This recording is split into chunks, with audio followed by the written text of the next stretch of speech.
of our big contenders for PR this season will be Viri, who's coming up first. Oh, yeah, yeah. Viri and TacticThief, I believe, are our starting set. TacticThief? TacticThief. Gotcha. I believe.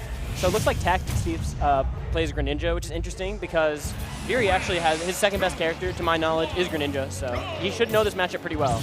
Yeah. But this is also a matchup where, like, your combo food is Rob. You're going to get slapped up by Greninja. As long as they've got their combos down, there's not a lot Rob can do about it. Yeah, I could see it being a little bit tough to get in, but I don't know a ton about this matchup. Yeah, and honestly, stage choice, I think is fine. I'm typically not a fan of starting PS2. It's like zone or heaven deep down. Yeah. But when you're Greninja, you're fast. You actually benefit from being underneath platforms. You have a projectile too. This could work out in your favor. No, yeah, I don't think it's like unbalanced at all in that way. I don't hate this one. And a pretty even start. Viri kind of pulling away. Arm rotor, nice. Almost definitely a misinput. Hey, to be fair, he just got back from vacation, I believe. Oh, okay. Viri was on vacation somewhere.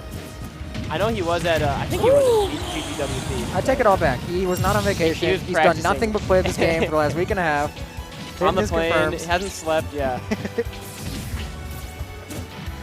And this is like really common from Rob. You'll see them like, oh, you get a stock, they're going to get rid of the gyro, get a new gyro out, and stand behind it. And it's up to you to kind of get it out of play first, because if you don't, gyro's in Rob's hands. Rob is at his best when he's holding gyro, and it snowballs. Yeah, and I was going to say, either they stand behind it or they hold it. Both are good options. Like, I mean, the gyro stopped spinning there, so that was kind of nice for TacticThief. But when gyro is on the floor and spinning, it's kind of hard to pick up.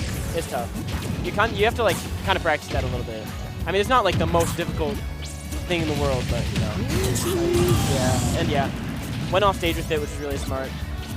I mean, when you got him in it like that, you know, you should just take it all the way. So. Jumpless, just go for it. Yeah. Odds are you're not going to die against a character like Greninja. His spike is there, but it's not something they're going to go for off stage a lot. That is D-drops coming out, yeah. And, oh, doesn't actually get it. Somehow scoots back. I like that idea, though, to go forward and then back with it, because you know they have to go straight up if they take that angle. I thought he was just going to wait, because I think his jump was gone. I thought he was just going to wait and try to spike, but yeah, down side B works too. Nice punish. And yeah, he kind of ran away with this after the first stock. Like, first stock was looking like a nice even game, but Viri's really taking control. Grab, down throw, nice your mash. Oh, that was actually a fantastic mash. Yeah, that was a really good mash. Against these projectile characters, and like Rob specifically, a character that can just kind of kill early and force approaches, like when you lose that stock lead, is like that's when it gets really tough. Like there's a massive difference between just like a big % lead and the stock lead. Yeah, good catch on the double jump to close out game one. And yeah, like Viri pretty much stayed at the same. He maybe increased by 20% after taking the first stock and taking the third. So it gets really tough. He kind of just found exactly what he wanted to do, stuck with it, didn't deviate too much, and if it's working, it's working. Yeah, stick with it. Definitely. I don't know what bans we're gonna see here. I don't know what counter pick we're gonna go to. Town and City. This is still good for Rob, I feel like. Yeah, I mean, I don't really know where Greninja will want to take him, to be fair. Just because I feel like Greninja's a character that typically likes that space. You have a projectile and you're pretty fast, and generally out of the Greninja zone.